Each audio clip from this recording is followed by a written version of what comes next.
This is the morning brief from the Economic Times.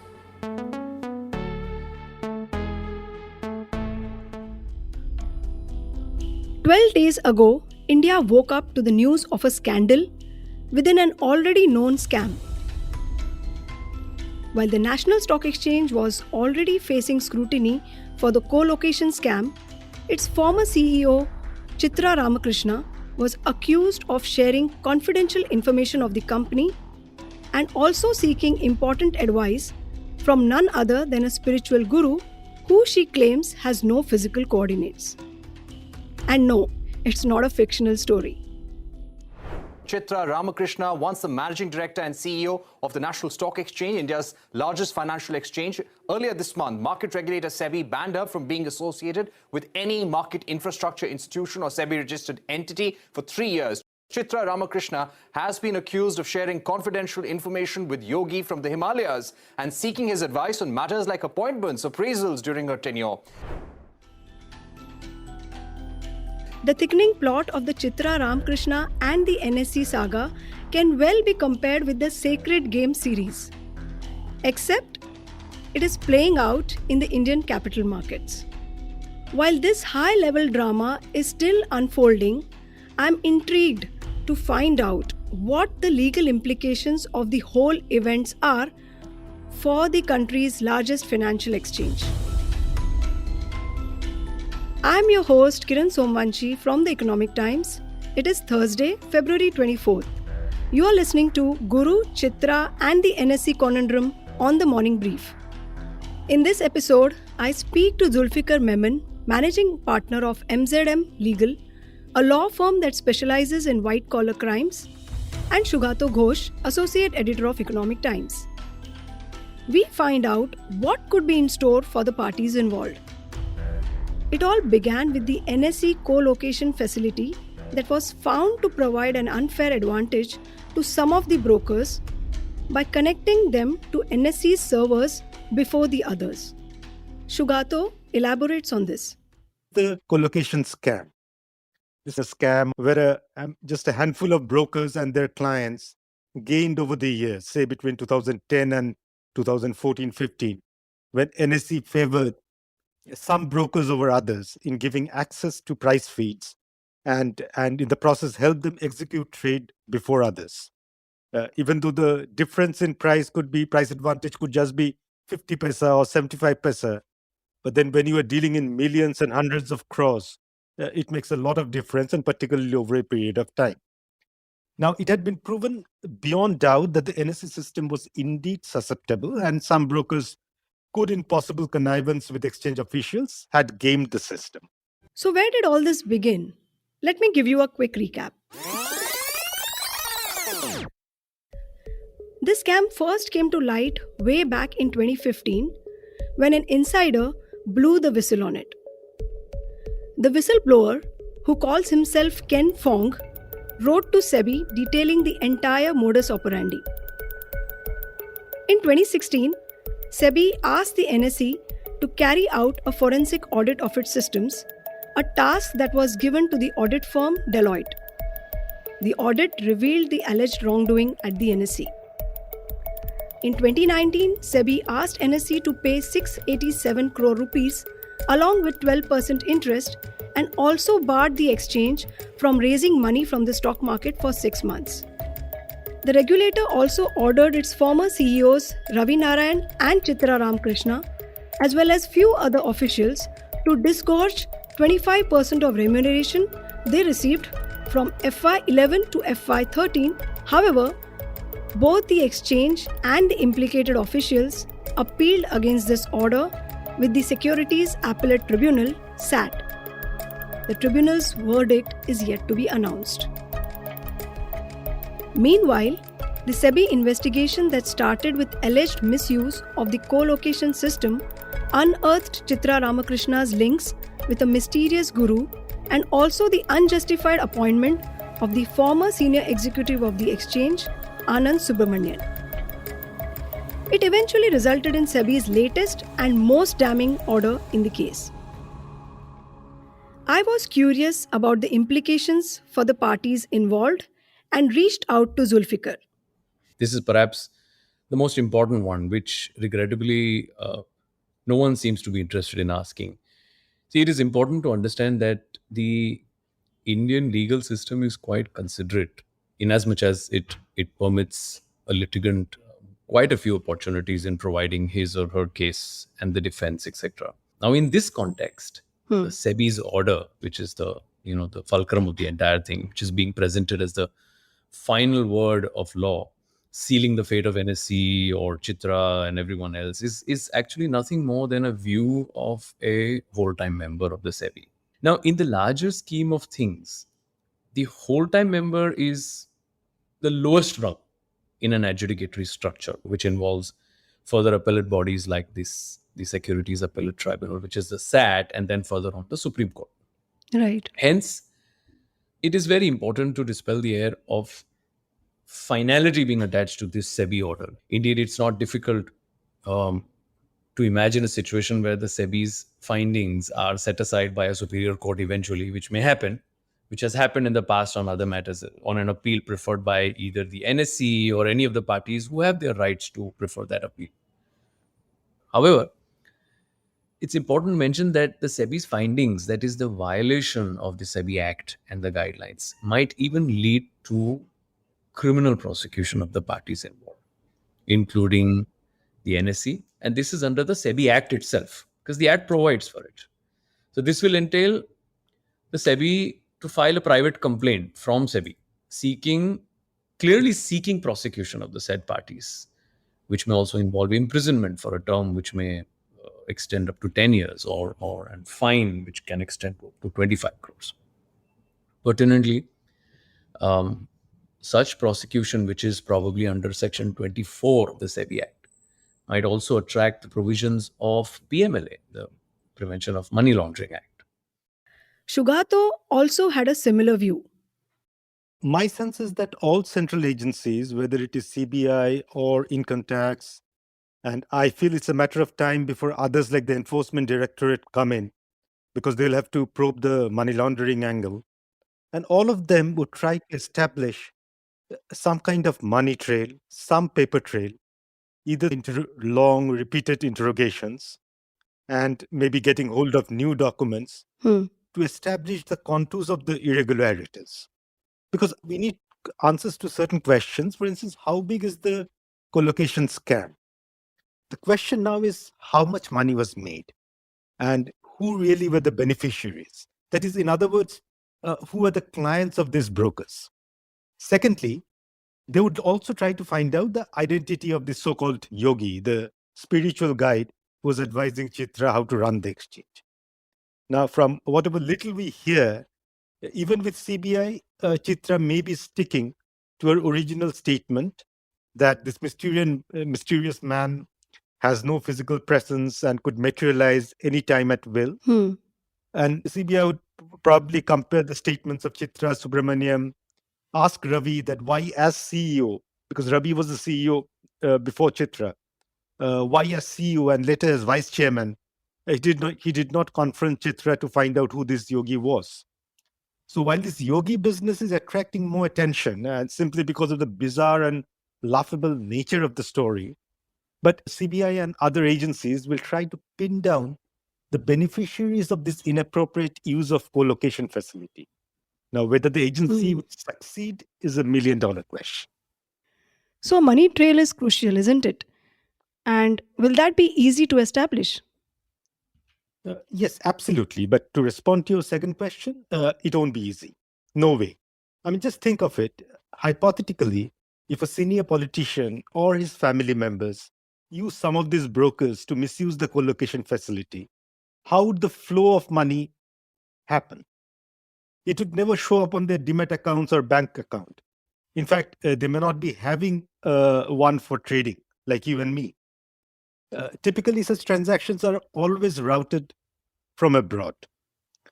When big money changes hands, it happens in some tax haven bank in tax haven jurisdiction. Right. Now, how that money can find its way to the Indian stock market through several foreign portfolio investors, and for any meaningful probe, You have to find out the ultimate beneficial owners. Now, nearly a decade has passed. Will FPIs have the information? Many banks, service providers, they don't store information beyond 7 or 8 years. You would need the cooperation of governments of those overseas jurisdictions to fish out information from these other parties, these offshore parties. For that, you have to convince the authorities in those countries that there is a criminal angle. Now, this can all be a long, tedious process, full of legal hurdles, red tapes, and a lot of data uh, can be there with NSE, but then you don't know the data retention policy of NSE. All I'm saying is that the problem at the end of the day is that you simply may not have enough information. True. But the buzz is that Chitra, Ravi, and Anand may soon be arrested. What do you think?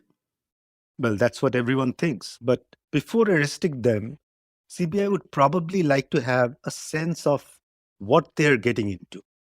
Because once you arrest, the clock starts ticking. You have to file a charge sheet within 90 days. And what do you say in the charge sheet? Right. How do you build your case? I understand about a year ago, according to my information, CBI had a meeting with a member of the Deloitte forensic team, which carried out the audit of NSE and later the broker audits in 2017 or 18. 17, I guess. Right. Of course, their terms of reference was purely the collocation lapses and nothing about the yogi or this strange emails that we are talking about now. But I hear that in that meeting, one Deloitte official had told senior CBI officials that while there were indeed gaps, a lot of gaps in the NSE system, it's almost impossible to quantify the extent of misuse of the total money that was made. Now, remember, this is a high-profile case. It's not any other CBI case. One of the largest stock exchanges in the world is involved. Two of their former CEOs are being interrogated. Some of the regulatory officials may come under glare. I mean, they already have, if reports are to be believed. And this entire business of co-location, algo trades, use of dark fiber, connecting BSE and NSE to cut arbitrage deals, these are all complex issues. So CBI will take at least a month to kind of get a fix of what's all happening. I'm sure they have done some of the homework in the last 1 year. But now that the issue has flared up again for whatever the reasons it has, CBI has to do a thorough job because it is under media glare and everybody's talking about it. And indeed, they are. This is a woman who was touted as one of the most powerful names in the securities markets in India. And now she's in the news for all the wrong reasons. This scandal is being called even bigger, and it's certainly more bizarre. I mean, some Himalayan yogi who's writing emails about a trip to Seychelles, commenting on how the NSE chairperson head is plaiting her hair and how she looks. Chitra Ramkrishna was deciding on very important internal matters, including promotions, who should be paid what, and organizational structure on the instructions of a Swami. But the presence of a spiritual guru does complicate the matter. I asked Zulfiquar about the legal tenability of this mysterious guru. This will be a precedent because this will be a one-off case where, historically, we as a nation, large corporations, politicians, businessmen, sportsmen, we are all aware that they've all relied on some or the other external spiritual factor to guide them in life. So that is something that we have all lived with traditionally. If you take this case up to an international court, probably this will be a laughing stock. But if you take this to the Indian courts and the higher judiciary, to some extent, there will be some kind of an understanding that, yes, something like this exists. It's not going to be discarded in toto, according to me. Now, the only thing that needs to be further probed, which is a very new thing that has happened in this case, is the kind of involvement of this spiritual guru and the details with which this particular guru has involved himself into the affairs of the company. Because if you read the mails in the SEBI order and if you see the mails which have come out in the public domain, what is appalling here is the finer details that have been spelt out, of names and numbers and things like that.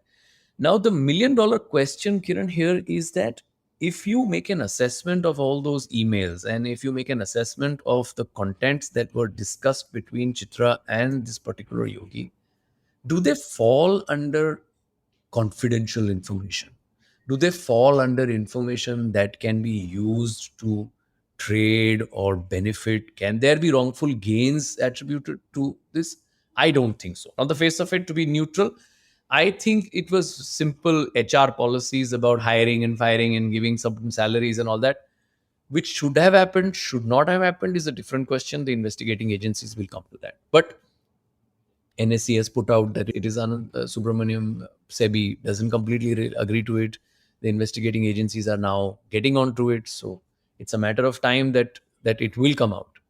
During the period when Chitra was operating from 12 or 13 to 16, NSE was doing extremely well. It actually did brilliantly well from its predecessors who were there earlier. So all these questions will come out in Chitra's defense eventually. It's no longer only SEBI's business now. CBI is there, you have income tax coming in, and then you also have a government who is looking at SEBI's actions closely. So when so many agencies and scrutinies have begun, how do you see this whole thing panning out? It's important to bear in mind that these agencies investigate very different offenses. I mean, in the present case, the CBI mainly investigates corruption-related offenses, whereas the IT authorities investigate offenses relating to evasion of income tax, if any.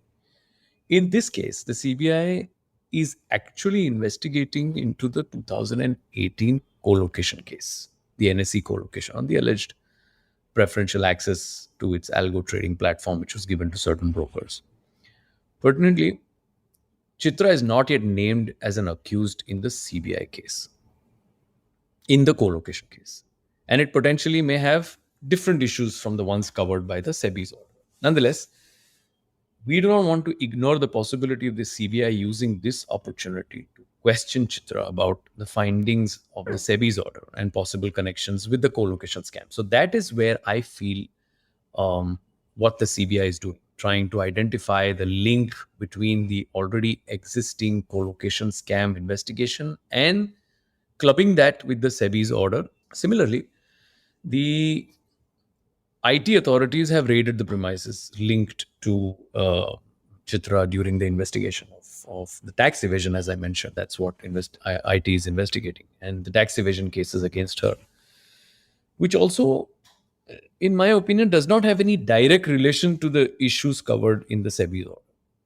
The media attention on this case, the involvement of other agencies, as I said, ED, and more importantly, even the SFIO cannot be ruled out, seriously speaking. I mean, from my experience, I think these are investigating agencies which might pop in very soon.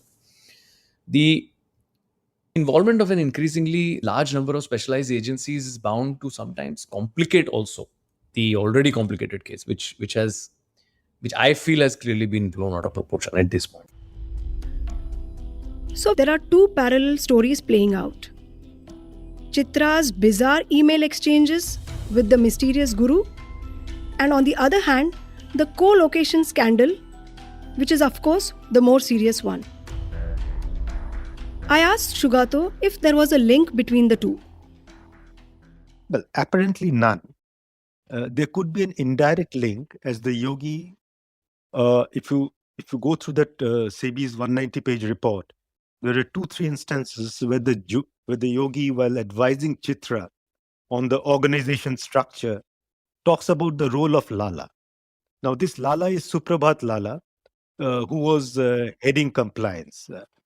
He's the co-brother of Ajay Shah, the economist, who was also earlier, his role was his relations and his interactions with NSE was under probe.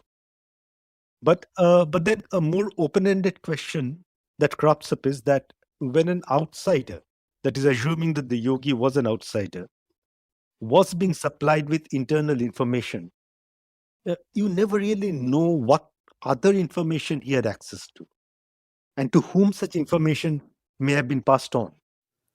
So why is this all coming out so late, and why now? Do you see a catch there?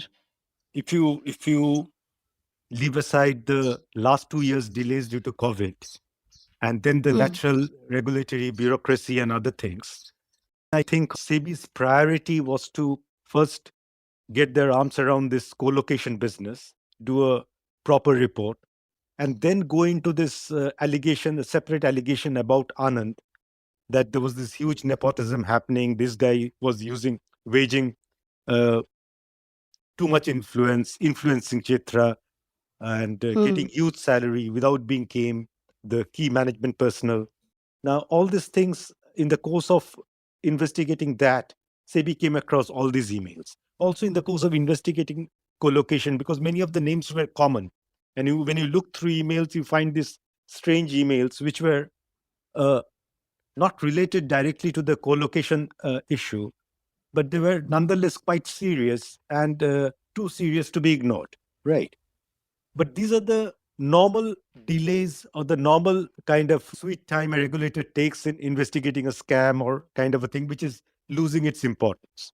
But then I also feel that once the new board came in and the new directors were joined, maybe SEBI, as well as the government, as well as NSE, may have felt that, okay, the main protagonists, the villains of the story, whether it is Ravi, whether it is Chitra, whether it is Anand, they have all been sacked. They have been penalized, right? Now, the penalties may be a fraction of what they have earned, but still they have been penalized. They've been humiliated. So it's all let bygones be bygones, right? Why rake up an issue unnecessarily? Things will slowly die a natural death. So that could have been the thought process at a certain point. But once the SEBI report is filed, it's like a bullet out of the barrel of a gun. And as we can all see and guess, that it is slowly assuming a political color, right? So even if we don't know, can't pinpoint or pin down the actual beneficiaries, the story that one of the biggest stock market irregularities had happened under the previous government, under the UPA, right? So that is a story that will still live. This is definitely taking on a political hue. Finance Minister steps up the heat on Chitra Ramkrishna and other accused in the NSE fraud case with a multi-pronged probe. CBI, SEBI and the Income Tax Department join forces to weed out the Himalayan guru. However, beyond the immediate calls for taking action, it appears that the parties are going to be involved in a long-drawn legal battle. Zulfiquar warns against expecting any finality to the whole case anytime soon. In cases like these, they add to the burden because, there are 6 accused persons. All of them will have their independent lawyers at multiple law firms, and everybody will come up with their strategies. They will all want to file multiple applications. All the applications will eventually be heard. And then there are multiple investigating agencies. So when you get all these exercises are done to get relief from, say, a CBI, you'll have to do all of that again to get relief from the ED and then the SFIO and then the income tax. So, it's just a cycle. It's just the way we function. Good for the lawyers, but unfortunately for the system, it's extremely painful.